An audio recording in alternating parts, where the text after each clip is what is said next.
You want to know what my toxic trait is?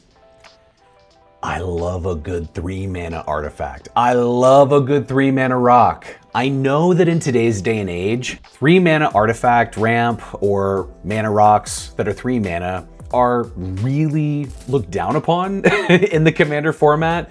The Commander format has grown, it has gotten better, bigger, the decks have gotten more efficient, the commanders have gotten lower curve to cast, and so the 3-mana artifacts that used to be some of the most prevalent in the format, cards that are literally named after the Commander format, like Command Sphere, are now completely let to the wayside because we are in 2-mana rock land nowadays. Anytime that you're building a Commander deck, most of the content creators out there are telling you, for the right reasons, that you should be running more 2-mana rocks than 3-mana rocks. But I'm here to tell you, there are a ton of 3-mana artifacts in Commander that would be some of the best cards for your Commander deck that you're just not running because of that advice.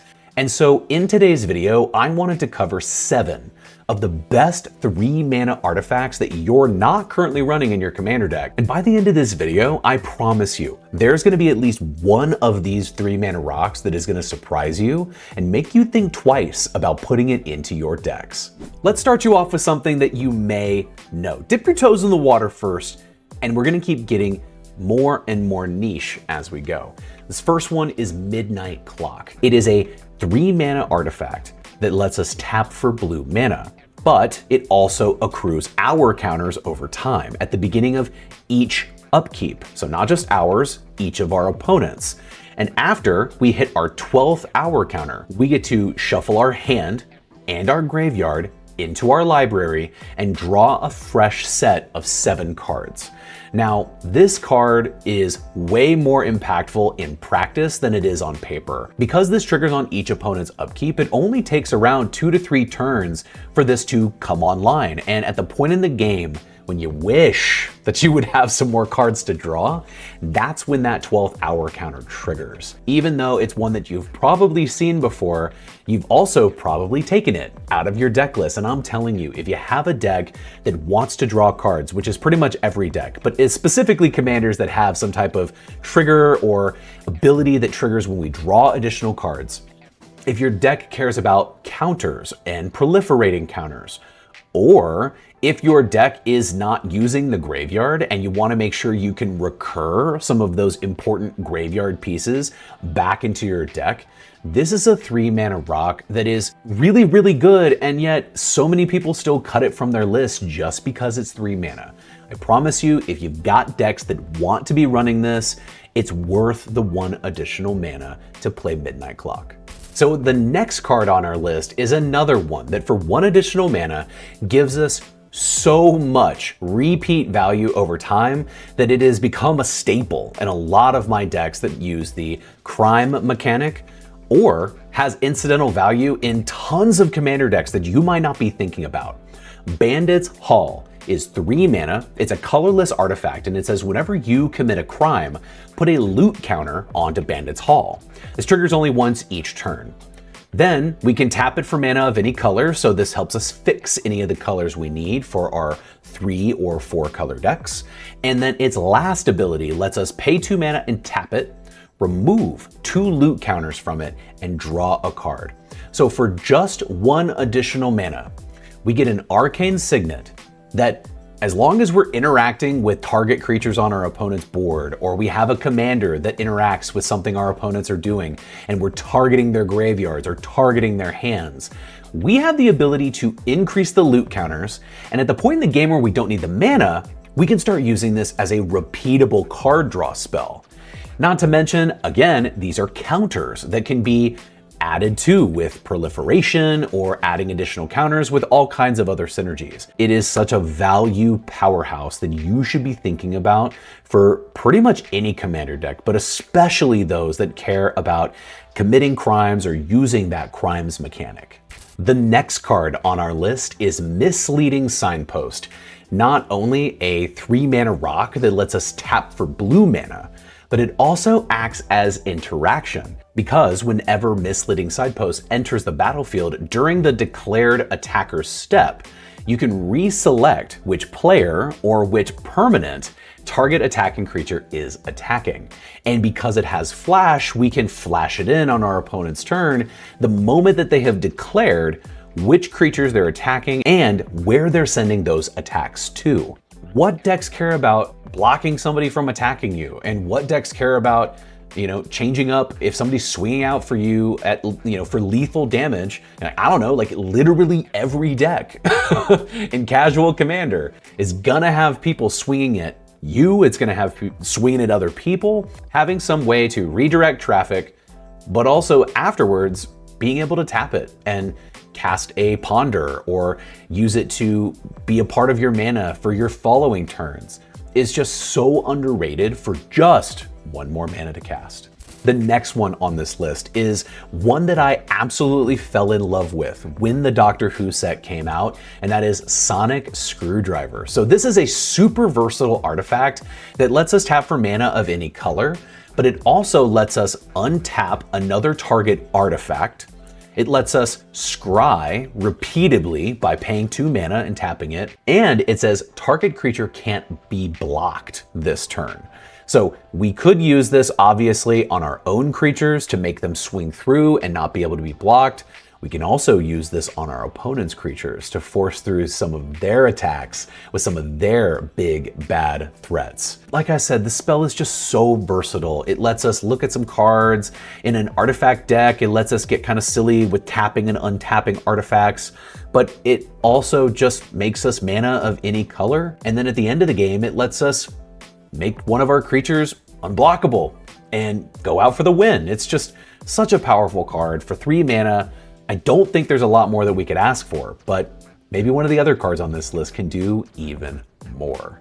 The next card on our list is All Fates Scroll. This is a 3 mana rock that just came out in the Edge of Eternity set, and it's really good. It allows us to tap for mana of any color, but we can pay 7 and sacrifice it to draw X cards, where X is the number of differently named lands that we control. Now, in a monocolor deck or a 2-color deck, this is probably not going to be as effective, but in your 3 and 4 color decks, this is going to have us drawing a ton of cards. This obviously needs to be thought through with what kind of mana base you're running, but the potential for how many cards you could consistently draw when you hit that pay 7 mana and sacrifice it can really be worth it for that 3 mana artifact that again taps for any color that we need to fix our colors in the early game and just be a solid 3 mana rock.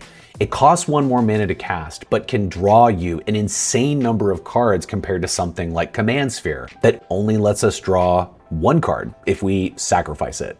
And so the upside that this has is so high that I think it's an incredible card to add into this 3 mana rock category, and definitely one you should consider in your decks that have a lot of differently named lands and care about drawing cards, especially in the late game.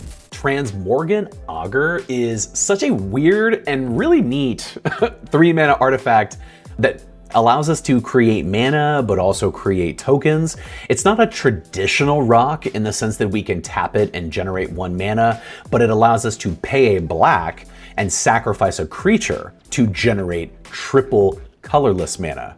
And if we don't want to use it to make mana, we could use it to sacrifice a creature and create a 3/3 colorless zombie artifact creature token. If you're in the right deck, this has so much more upside than just running a 2 mana rock. It has the ability to make you more mana than what they could produce, and it has the ability to synergize with making the tokens that you can then sacrifice on future turns. So the first deck that I ever ran this card in was my Thales Reverent Medium deck that cared about creating creature tokens, and I use it as a way to sacrifice tokens and make colorless mana to do things like cast Thales or cast some of the other creatures that I had in the deck that were potentially 3 colorless pips. In the right deck, this card is so much more powerful than your standard 2 mana rock, and I think it's one that you should be looking at, especially for your creatures focused and sacrifice focused decks.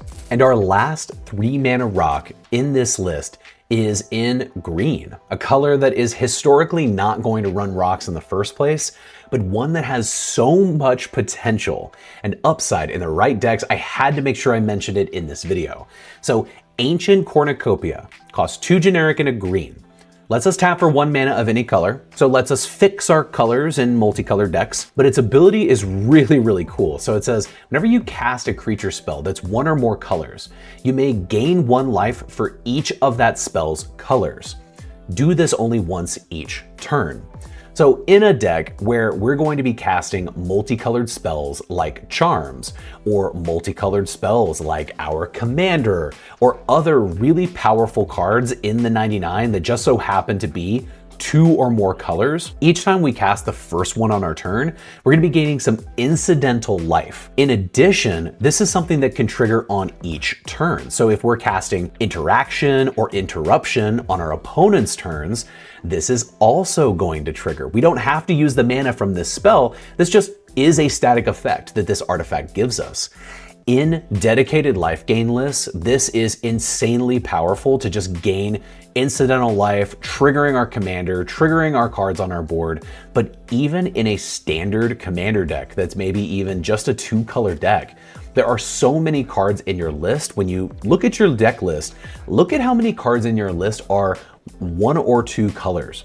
Well, every single one of them, for the most part, is going to be 1 color. But a lot of them are 2 colors, and in some decks they're 3 colors. So you're going to be gaining incidental life, not just 1 life every time you cast that first spell, but you could be doing 2, 3, heck, in a 4-color deck, you might even be getting 4 life for casting your commander that's a 4-color commander. This card is really underrepresented in decks that are life gain decks, and it's also one of those cards where you might prefer to run other types of ramp when you're in green, but this 3-mana rock does so much just for 1 additional mana compared to things like Arcane Signet and the other Signet cycle, that it's one of the green artifact spells that I'm actually willing to look at for my green deck list in that category of ramp.